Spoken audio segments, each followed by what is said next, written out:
Hello दोस्तों, स्वागत है हमारे YouTube चैनल नौकरी हब पे। आज हम आप लोग को बिहार बिजली विभाग में जो वैकेंसी आई हुई है उसके बारे में बात करेंगे। इस वैकेंसी की लास्ट डेट 19 जुलाई है, तो जो लोग अप्लाई नहीं किए हैं अभी तक वो इस फॉर्म को जाके अप्लाई कर दे, क्योंकि लास्ट मोमेंट में रश बहुत ज़्यादा होता है तो फॉर्म अप्लाई करने में बहुत दिक्कत आती है।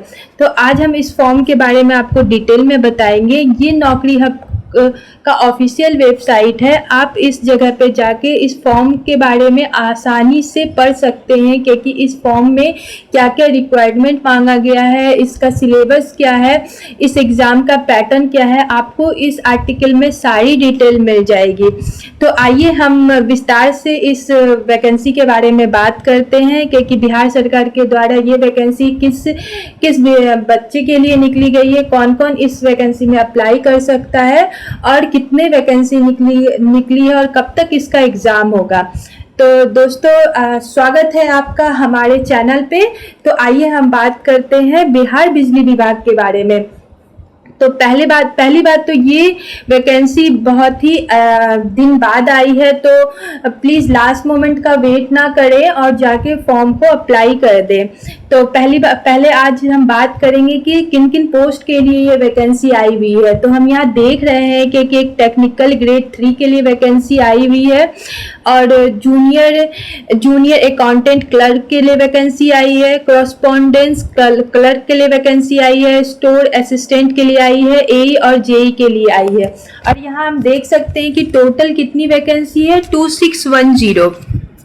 मतलब क्या कि 2610 वैकेंसी आई है, मतलब ह्यूज में अमाउंट ऑफ वैकेंसी आई हुई है। तो प्लीज़ आप लोग जाके अप्लाई करें। और अभी तक टोटल जो वैकेंसी इस वैकेंसी के लिए फॉर्म अप्लाई किए गए हैं, लगभग 3.5 लाख फॉर्म अप्लाई किए गए हैं। बट हम आपको ये बता दें कि जिसमें कि मात्र 2 लाख लोगों ने अभी तक इस फॉर्म को कंप्लीट भरा है। कंप्लीट मतलब अभी भी बहुत सारे लोगों ने इस फॉर्म को कंप्लीट नहीं किया है, तो बहुत ही कम लोगों ने इस बार इस फॉर्म को अप्लाई किया है। तो ज़्यादा अभी बहुत सारे लोग रेलवे पे फॉर्म भरने पे फोकस कर रहे हैं, तो बहुत ज़्यादा चांस है कि आप लोगों का इसमें सिलेक्शन होगा। अगर आप एक प्रॉपर स्ट्रेटजी फॉलो करेंगे तो आराम से आपका इस फॉर्म में इस वैकेंसी जो बिहार सरकार के द्वारा वैकेंसी आई हुई है उसमें आपका सिलेक्शन हो सकता है। हम आपको आज ये भी बताएंगे कि पिछले साल कितने कट ऑफ गए थे और क्या क्या उसका प्रोसीड्योर है। तो आइए हम अब आगे बात करते हैं। तो आगे हम देखेंगे कि इसमें पोस्ट वाइज क्या क्या है, क्या क्या डिटेल है, इसके बारे में हम बात करते हैं। एप्लीकेशंस फ़ी की बात करें तो जनरल कैटेगरी वालों के लिए 1500 रुपये फ़ी है और SC ST के लिए 375 रुपीज़ है। हाँ, और कौन कौन अप्लाई कर सकता है, तो हम यहाँ देख सकते हैं क्या कि मिनिमम 18 ईयर्स रखा गया और मैक्सिमम 37 साल दिया हुआ है। तो आपके पास बहुत ही अच्छा ऑप्शन है कि आप अप्लाई कर सकते हैं, क्योंकि बहुत सारे गवर्नमेंट फॉर्म में हार्डली मैक्सिमम एज 32 दिया रहता है, बट इसमें 37 दिया हुआ है, तो आप आराम से अप्लाई कर सकते हैं। अब हम आगे देखते हैं इसके बारे में कि इसमें किस पोस्ट में कितनी वैकेंसी है। तो हम पोस्ट वाइज अगर वैकेंसी की बात करें तो इसमें टेक्निकल ग्रेड 3 के लिए 2000 पोस्ट आई हुई है, जूनियर अकाउंटेंट क्लर्क के लिए 300 पोस्ट है, कॉरस्पॉन्डेंस क्लर्क के लिए 150 पोस्ट है, स्टोर असिस्टेंट के लिए 80 पोस्ट आई हुई है, जूनियर इंजीनियर के लिए 40 पोस्ट है और असिस्टेंट एग्जीक्यूटिव इंजीनियर मतलब AEEE के लिए 40 पोस्ट है। मतलब टोटल 2610 पोस्ट आई हुई है। और हम आगे बात करें तो आगे हम देखते हैं कि इसकी क्वालिफिकेशन क्या है, किस किस पोस्ट के लिए क्या क्या क्वालिफिकेशन रखी हुई है। तो हम अगर क्वालिफिकेशन की बात करें तो टेक्निकल ग्रेड 3 के लिए 10th पास प्लस ITI का सर्टिफिकेट मांगा गया है। तो आप अगर 10th भी किए हुए हैं और आपके पास ITI का सर्टिफिकेट है तो ये आपके लिए बहुत ही बेस्ट अपॉर्चुनिटी है, क्योंकि आप इस फॉर्म में अप्लाई कर सकते हैं। हाँ, और अब ग्रेजुएशन वाले लोग के लिए भी फॉर्म आई हुई है, जूनियर क्लर्क और कॉरस्पॉन्डेंस क्लर्क का, मतलब कि जो ग्रेजुएट है वो भी इस फॉर्म के लिए अप्लाई कर सकते हैं। हाँ, और उसके बाद आगे हम देखते हैं तो जूनियर इलेक्ट्रिकल, मतलब इलेक्ट्रिकल से जिन्होंने 3 टाइम डिप्लोमा किया है या बीटेक किया है उनके लिए भी वैकेंसी आई हुई है, तो वो लोग भी इस पोस्ट के लिए एलिजिबल है, तो वो लोग भी इस पोस्ट के लिए अप्लाई कर सकते हैं। और सिलेक्शन की बात करें तो इसमें आपका सिर्फ एक ही एग्जाम होगा, एक रिटन एग्जाम होगा और फिर डॉक्यूमेंट वेरिफिकेशन होगा, तो मतलब आपके पास तो बेस्ट ऑप्शन है। और एग्जाम होने में भी अभी 1 से 2 महीने है, तो प्लीज आप अच्छे से प्रिपरेशन करिए और ये एग्जाम क्लियर करने का सोचिए, क्योंकि इसमें सिर्फ आपको एक ही एग्जाम देना पड़ेगा, तो अच्छे से तैयारी कीजिए। इसमें एक रिटन एग्जाम होगा, फिर आपका डॉक्यूमेंट वेरिफिकेशन होगा और मेडिकल एग्जाम होगा। हाँ, अब जो लोग बीटेक किए हुए हैं उनके लिए उन्होंने अगर गेट एग्जाम दिया है तो उनका स्कोर कार्ड लगेगा, तो ये सिर्फ बीटेक स्टूडेंट के लिए है। और 10th ग्रेजुएट स्टूडेंट जो है और जो डिप्लोमा स्टूडेंट है उन लोगों के लिए सिर्फ 3 ही प्रोसेस है सिलेक्शन का, रिटन एग्जाम, डॉक्यूमेंट वेरिफिकेशन और ये मेडिकल एग्जाम। ये वाला लास्ट वाला जो आप गेट स्कोर देख रहे हैं ये सिर्फ जो बीटेक लोग हैं उनके लिए है। चलिए आज हम आगे बात करते हैं कि इसमें आपको क्या क्या डॉक्यूमेंट लगेगा फॉर्म भरते समय। हाँ, फॉर्म भरते समय आप ध्यान रखेंगे क्योंकि आप जो उसमें जानकारी डाल रहे हैं वो जानकारी एक्यूरेट होनी चाहिए। ये नहीं कि कल आपका जब डॉक्यूमेंट वेरिफिकेशन हो तो आपके पास वो डॉक्यूमेंट उपलब्ध ही ना हो, तो कोशिश कीजिएगा कि जो भी डिटेल आप फॉर्म में भर रहे हैं वो अच्छे से देख ले। एक बार फॉर्म भरते समय ये सारी चीजें अच्छे से एक बार चेकआउट करके उसे सबमिट करें, क्योंकि अगर मान लीजिए आपका मेन एग्जाम निकल गया और फिर आपके मेडिकल में प्रॉब्लम आ रहा है तो बहुत अफसोस होता है। इसलिए प्लीज आप जो भी डॉक्यूमेंट उसमें अटैच कर रहे हैं या फिर जो भी डिटेल आप उसमें भर रहे हैं वो अच्छे से भरिए। फॉर्म भरते समय थोड़े से एक एक चीजों और एक एक स्टेप को अच्छे से ध्यान रख के भरिए। हाँ, तो हम बात करते हैं कि आपको क्या क्या डॉक्यूमेंट लगेंगे। डॉक्यूमेंट की बात करें तो आपको आधार कार्ड लगेगा, आपका एक फोटो होना चाहिए, आप उसके बाद फिर अगर आप SC/ST से बिलोंग करते हैं तो आप उसमें जब डिटेल डालेंगे कि हाँ आप अगर किसी रिजर्वेशन का बेनिफिट लेना चाहते हैं तो उसका कास्ट सर्टिफिकेट आपके पास होना चाहिए फॉर्म भरने के पहले। हाँ, आपका एक ईमेल आईडी होना चाहिए और सारा आपका जो डॉक्यूमेंट है जितना भी आपके पास होना चाहिए जब आप फॉर्म भर रहे हैं। तो आइए अब हम बात करते हैं कि फॉर्म को कैसे भरना है, कैसे इस फॉर्म के लिए आपको अप्लाई करना है। तो देखिए इस आर्टिकल में आपको सारी डिटेल मिल जाएगी, स्टेप बाय स्टेप मैंने इस फॉर्म को डिटेल में बताया है कि फॉर्म को कैसे भरना है।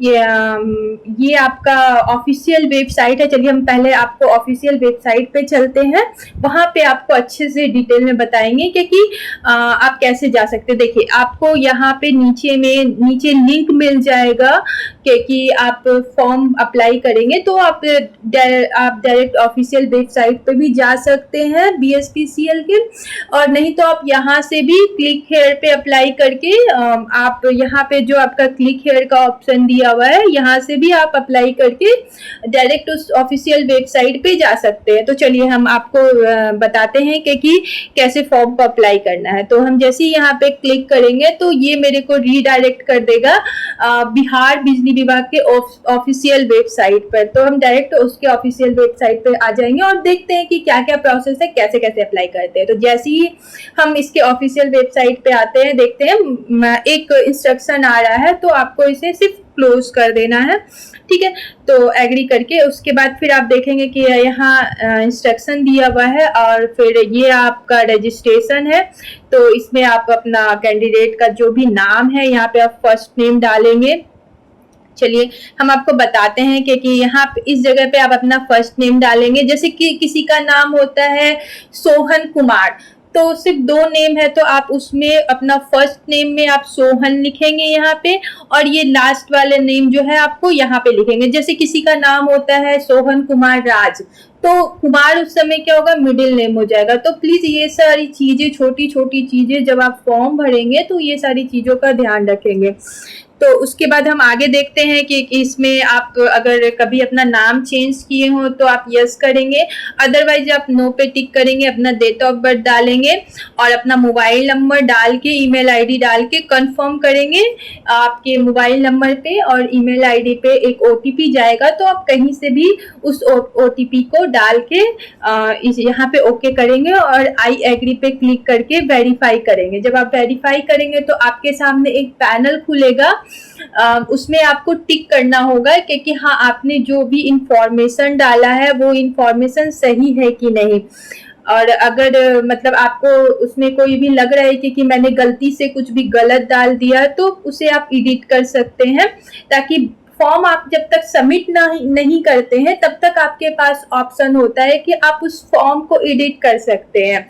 जब एक बार आप फॉर्म को सबमिट कर देंगे तो फिर आप जब करेक्शन विंडो ओपन होगा तभी उस फॉर्म को एडिट कर सकते हैं, तो वो बहुत परेशानी होती है। इससे बेटर है कि जब आप फॉर्म को सबमिट करते हैं तो थोड़ा पेमेंट करने के पहले थोड़े रुक जाए और एक बार फिर से व्यू कर ले फॉर्म को। तो अगर मान लीजिए सपोज आपसे कुछ गलती हो गई होगी तो आप उसे एडिट करके ठीक कर सकते हैं। चलिए हम आगे बात करते हैं कि आगे फॉर्म को कैसे भरना है।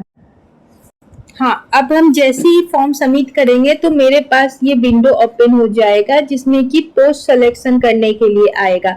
तो हम यहाँ पे पोस्ट सेलेक्ट कर सकते हैं अप्लाई करके। जैसे हम अप्लाई करेंगे तो ये थोड़ा प्रोसेसिंग होगा और उसके बाद पोस्ट ओपन हो जाएगा। तो सब अब यहाँ पे अब आपका पर्सनल डिटेल है, एडिशनल डिटेल है, कम्युनिकेशन डिटेल है, क्वालिफिकेशन डिटेल है और डॉक्यूमेंट एंड पेमेंट है। तो धीरे धीरे एक एक करके हम आपको इसके बारे में बताते हैं। मैंने एक डेमो बनाया है तो आप उसी तरह से भरिएगा। मैं एक डेमो लेके अपना नाम वगैरह सब कुछ डाल रही हूँ। तो अब देखिए, अब जब वो सारा ऊपर से सारा आप डिटेल डाल देंगे तो यहाँ पे आप पोस्ट अप्लाइड पोस्ट है, तो यहाँ पे आप जिस पोस्ट के लिए अप्लाई करना चाहते हैं उस पे आप क्लिक कर देंगे। सपोज आप अगर जूनियर इलेक्ट्रिकल इंजीनियर के लिए अप्लाई करना चाहते हैं तो जीटीओ करेंगे। अगर आप कलर के लिए अप्लाई करना चाहते हैं तो जूनियर अकाउंटेंट कलर करेंगे और ये नोटिस नंबर खुद ब खुद आ जाएगा जैसे ही आप यहाँ पे क्लिक करेंगे। फिर अगर आप बिहार के निवासी हैं तो आप यस करेंगे, अगर आप बिहार के निवासी नहीं हैं तो नो करेंगे। हाँ, और यहाँ पे आपका रिजर्वेशन है, आप बिहार में किस कैटेगरी से आते हैं या फिर अगर आप अदर स्टेट से हैं तो किस कैटेगरी से आते हैं, वहाँ पे वो आप यहाँ पे क्लिक कर देंगे और फिर यहाँ पे आप इंडियन लगाएंगे। फिर ये आपका मार्क पूछेगा कि अगर आप मतलब कोई भी आइडेंटिफिकेशन मार्क है कि नहीं, वो डिटेल आप यहाँ पे डालेंगे। उसके बाद फिर नीचे आप टिक करेंगे और फिर सेव और नेक्स्ट कर देंगे। जैसे ही आप सेव और नेक्स्ट करेंगे तो ये रीडायरेक्ट हो जाएगा एडिशनल डिटेल में। चलिए हम आपको करके बताते हैं। मैं जल्दी इसमें कुछ रफ डेटा डाल देती हूँ ताकि आपको मैं आगे की प्रोसेस बता सकूँ कि कैसे करना है। चलिए अब जब नेक्स्ट पेज पे क्लिक करेंगे, जैसे ओके करेंगे तो मेरे पास नेक्स्ट पेज आएगा। इसमें आपको नो और यस में देना है। आप फिजिकल डिसेबल हैं तो आप यस करेंगे, अदरवाइज आप नो पे टिक कर देंगे। फिर dependent of the freedom fighter, अगर आप यस है तो यस कीजिए, अदरवाइज नो कर दीजिए। फिर लास्ट वाला जो है additional land users, land displayed personal detail, अगर आप यस हैं तो यस कीजिए, अदरवाइज आप नो करके और सेव और नेक्स्ट कर दीजिएगा। उसके बाद ये रहा आपका, इसमें आप एड्रेस डालेंगे, जो भी आपका एड्रेस है आप वो एड्रेस डालेंगे। सपोज मैं यहाँ पे एड्रेस डिटेल डाल दे रही हूँ।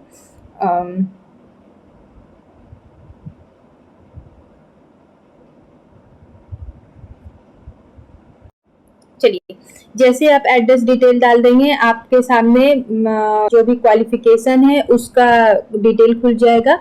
तो आप यहाँ पे अपना 10th का जो भी डिटेल है वो डालेंगे और फिर अगर आपने 12th किया है तो आप 12th का डिटेल डाल सकते हैं। और आप अब जिस ग्रेजुएशन बेसिस पे अप्लाई कर रहे हैं जैसे हम, तो उसके बारे में वो सारा डिटेल डालेंगे हम। जैसे कि इसमें आपका नेम ऑफ द बोर्ड है, तो आप जिस बोर्ड से हैं, अगर आप बिहार बोर्ड से हैं, सीबीएसई बोर्ड से हैं या फिर राजस्थान बोर्ड से हैं या यूपी बोर्ड से, जिस भी बोर्ड से आप बिलोंग करते हैं, आप अपने इस बोर्ड का नाम डालेंगे। उसके बाद सेकंड कॉलम में आपका स्कूल और इंस्टीट्यूट नेम पूछ रहा है, तो आप वहाँ पे अपने स्कूल का या कॉलेज का जो भी नाम है वो आप डालेंगे। और इसमें आपका पूछ रहा है कि देखिए इसमें 3 ऑप्शन है कि एक परसेंटेज आ रहा है, फिर सीजीपी आ रहा है और ग्रेड ऑफ मार्क्स आ रहा है। तो अगर आपका मार्कशीट जो है वो परसेंटेज में दिया हुआ है तो आप परसेंटेज वाले ऑप्शन पे क्लिक करेंगे। अगर आपका मार्कशीट में अगर आपके सीजीपी में दिया हो तो आप सीजीपी में डालेंगे। अगर ग्रेड में दिया हो तो आप ग्रेड में मार्किंग करेंगे। जिसमें भी दिया हुआ है आप अपनी सुविधा के अनुसार उसे सेलेक्ट कर सकते हैं। उसके बाद आप टोटल मार्क्स आपको कितना आया है वो आप यहाँ पे डालेंगे, कितना मैक्सिमम मार्क्स था वो डालेंगे और ये परसेंटेज अपने आप कैलकुलेट कर लेगा, आपको वो नहीं डालना है। आप सिर्फ कितना ऑब्टेन किए हैं और कितना मैक्सिमम मार्क्स है वो डालेंगे। पासिंग ईयर डालेंगे, आप किस साल 10th पास किए हैं वो आप यहाँ पे डालेंगे। सर्टिफिकेट नंबर देखिएगा, जब आप अपना 10th का सर्टिफिकेट देखेंगे तो कॉर्नर पे आप अप साइड में ऊपर में एक कॉर्नर पे एक नंबर दिया होगा, वही होता है सर्टिफिकेट नंबर। तो आप उसमें यहाँ पे सर्टिफिकेट नंबर डाल देंगे। और डिवीजन आप फर्स्ट डिवीजन से पास किए हैं कि सेकंड डिवीजन, वो यहाँ से आप डिवीजन सेलेक्ट कर लेंगे। आइए आगे देखते हैं। आगे 12th, अगर आपने 12th किया है तो आप उसके बारे में डालेंगे, अदरवाइज नहीं भी डालेंगे तो चलेगा, क्योंकि यहाँ पे स्टार मार्किंग नहीं है तो मतलब ये नेसेसरी नहीं है। एक चीज का हमेशा ध्यान रखें कि अगर वो नेसेसरी होता है तो उसमें स्टार मार्किंग लगा होता है। अगर जब तक आप वो उस कॉलम को फिलअप नहीं करेंगे आपका फॉर्म आगे प्रोसीड नहीं करेगा। तो ये जो 12th का डिटेल है ये नेसेसरी नहीं है, तो अगर आप नहीं किए तो आप नहीं भी डाल सकते हैं। और अगर आपने 12th किया है तो आप 12th का डिटेल दे सकते हैं। यहाँ पे आप 12th का डिटेल लिखेंगे और उसके बाद फिर यहाँ पे नीचे में जो भी अगर ग्रेजुएशन, जैसे मैंने ग्रेजुएशन सेलेक्ट किया था तो ये वो स्ट्रीम आ रहा है। आप अगर जूनियर इंजीनियर डालेंगे तो वो वाला कॉलम खुलेगा। अगर आप 10th ग्रेड 3 वाले पे अप्लाई करेंगे तो वो वाला कॉलम खुलेगा। ठीक है, तो हम देखते हैं फिर यहाँ पे ग्रेजुएशन आपने किस कॉलेज से किया है उस जगह का नाम दे देंगे, कब आपने पास किया ग्रेजुएशन वो डाल देंगे और फिर उसमें आपका परसेंटेज में मार्क्स है कि सीजीपी में है वो डिटेल डालेंगे। सर्टिफिकेट नंबर इसमें भी उसी तरह है, आपका जो मार्कशीट आया होगा ग्रेजुएशन का उस पे आपका ऊपर में सर्टिफिकेट नंबर होगा, आप वहां से सर्टिफिकेट नंबर और डिवीजन डाल सकते हैं। तो मैं जल्दी इस फॉर्म को भर देती हूँ और फिर आगे नेक्स्ट देखते हैं कि क्या डालना है और कैसे भरना है। ओके,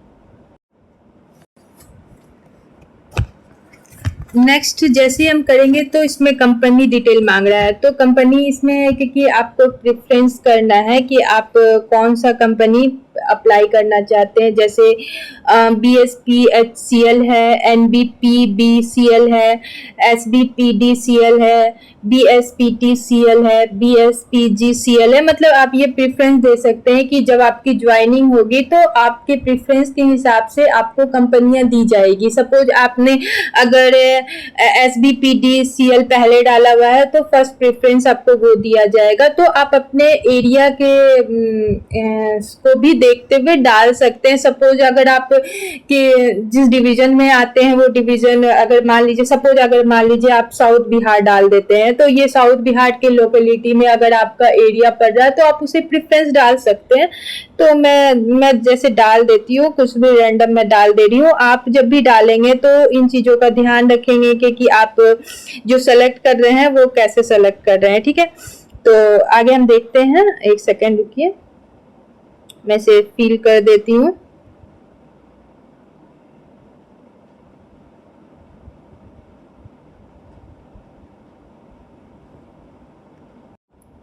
फिर आप नेक्स्ट पे क्लिक करेंगे। तो नेक्स्ट पे क्लिक जैसे ही करेंगे तो ये आपका पेमेंट का ऑप्शन खुल जाएगा जिसमें आप पेमेंट कर सकते हैं। तो इसमें आपको फोटो डालना है और फिर आपका सिग्नेचर डालना है। फोटो के लिए जैसे आप क्लिक करेंगे तो ध्यान रखिएगा कि फोटो 200 KB से 500 KB के बीच का होना चाहिए। मतलब आप जब भी फोटो अपलोड करेंगे तो प्लीज इस चीजों को ध्यान रखेंगे, नहीं तो फिर आपकी फोटो अपलोड नहीं होगी। तो जैसे आप फोटो अपलोड करेंगे तो ये चीज का ध्यान रखेंगे कि आपके जो फोटो 200 से 500 के बीच में होनी चाहिए। और वैसे ही आपका सिग्नेचर जो है, यहाँ पे आप जब सिग्नेचर वाले कॉलम खोलेंगे तो यहाँ पे भी आपका दिया हुआ है कि 500 KB से 200 KB के बीच में होना चाहिए। मतलब आप जो सिग्नेचर करेंगे वो 500 KB से 200 KB के बीच में देगा। तो अच्छी खासी आपकी KB दी हुई है। तो आप प्लीज फोटो जब नहीं, अगर फोटो आपके ज्यादा MB की हो जाती है तो आप उसे रिसाइज कर सकते हैं और रिसाइज करके फिर यहाँ अपलोड करेंगे। ओके, जैसे कि देखिए अब मैंने अब सारा डिटेल डाल दिया है और सारा फोटो और जो भी सिग्नेचर है वो मैंने डाल दिया। और फिर जब हम यहाँ पे हम ऑनलाइन पेमेंट करेंगे तो ऑनलाइन पे क्लिक करेंगे और ये सारे चेक शीट पे ओके ओके करके मैं प्रीव्यू बटन पे क्लिक करके एक बार चेकआउट कर लेंगे। मैं इससे नहीं कर रही हूँ क्योंकि मैंने इस फॉर्म में जो भी डिटेल डाला है वो सिर्फ आपको डेमो के लिए डाला है, तो ये करेक्ट नहीं है, तो इसलिए मैं इसे आपको प्रीव्यू करके नहीं दिखा रही हूँ। और तो आप जब इस फॉर्म को भरेंगे तो मैंने जो जो स्टेप बताया तो प्लीज इस स्टेप को ध्यान रखिएगा और अच्छे से फॉर्म को फिलअप कीजिए और प्रीव्यू बटन पे क्लिक करके एक बार सारा फॉर्म को थ्रू आउट कर लीजिएगा कि कहीं कोई गलती नहीं है। अगर आपकी कोई कहीं पे भी किसी भी सेक्शन में अगर कोई गलती होती है तो आप वहाँ एडिट कर सकते हैं। नेक्स्ट उसके बाद जब आप प्रीव्यू करेंगे तो वहाँ पे नीचे ओके बटन आएगा, तो ओके करने के बाद आप इस पे सबमिट पे क्लिक कर देंगे। जैसे ही आप सबमिट पे क्लिक करेंगे तो आपका पेमेंट सेक्शन खुल जाएगा, वहां से आप पेमेंट कर सकते हैं नेट बैंकिंग, डेबिट कार्ड और वॉलेट के द्वारा। तो मैं प्रेफर करूंगी कि आप डेबिट कार्ड या क्रेडिट कार्ड का यूज कर लीजिए। अगर आपके पास नेट बैंकिंग है तो नेट बैंकिंग का यूज कर ले। हाँ, एक चीज ध्यान रखिएगा कि कुछ आप एक बार पेमेंट करने के पहले नेट बैंकिंग में कौन कौन से बैंक के ऑप्शन दिए हुए हैं उसी का कार्ड यूज कीजिएगा, अदरवाइज पेमेंट नहीं होगा। तो प्लीज इन चीजों को ध्यान रखिएगा। पेमेंट करते समय एक बार चेक कर लीजिएगा कि किस बैंक का ATM और डेबिट कार्ड और क्रेडिट कार्ड अलाउ कर रहा है। तो एक बार नेट बैंकिंग वाले कॉलम जब आप क्लिक करेंगे तो उसे खोल के देख लीजिएगा कि कौन कौन सा बैंक है और उससे रिलेटेड अगर आपका डेबिट कार्ड या क्रेडिट कार्ड है तो आप उसे यूज कीजिए। अदरवाइज अगर आपको पेमेंट करने में दिक्कत आ रही है तो आप ये फॉर्म जहाँ पे आप साइबर चले जाइएगा और फॉर्म आपका तो कंप्लीट रहेगा, आपको सिर्फ पेमेंट करना होगा। तो आप उन्हें पेमेंट करने के लिए कह दीजिएगा या फिर आपके किसी फ्रेंड के पास उसका ATM या डेबिट या क्रेडिट कार्ड होगा या नेट बैंकिंग यूज करते हो तो उसे यूज कर लीजिएगा। वॉलेट मैं प्रिफर नहीं करूंगी क्योंकि अगर प्रोसेसिंग में कोई भी दिक्कत हुई तो दिक्कत हो सकती है। तो आप प्लीज जो भी चीजें सरलता से हो रही है उस चीजों पे फोकस कीजिएगा। और मैंने आपको बिहार बिजली विभाग के फॉर्म के बारे में सारी डिटेल दे दी है। फिर भी अगर आपको फॉर्म भरते समय कोई भी परेशानी आती है तो आप मुझे कमेंट कर सकते हैं, मैं आपको उस कमेंट का रिप्लाई दूंगी। और आशा करती हूँ कि आपको मेरा ये चैनल पे जो मैंने आपको बिहार पावर ग्रिड के बारे में बताया है वो अच्छे से समझ में आया होगा। और सिर्फ 2 दिन बचा हुआ है तो प्लीज जल्दी से जाके अप्लाई करो फॉर्म को। बहुत कम बच्चों ने इस बार फॉर्म को अप्लाई किया है तो ज्यादा चांसेस है क्योंकि इस बार कट ऑफ कम जाएगी। तो आप अच्छे से तैयारी कीजिए। फॉर्म टेक्स्ट बुक पे अड्डा पे इसके क्लासेस हो रहे हैं तो आप सब्सक्रिप्शन लीजिए वहां से और अपनी पढ़ाई में जुट जाइए ताकि आप ये वैकेंसी क्लियर कर पाए। थैंक यू, धन्यवाद।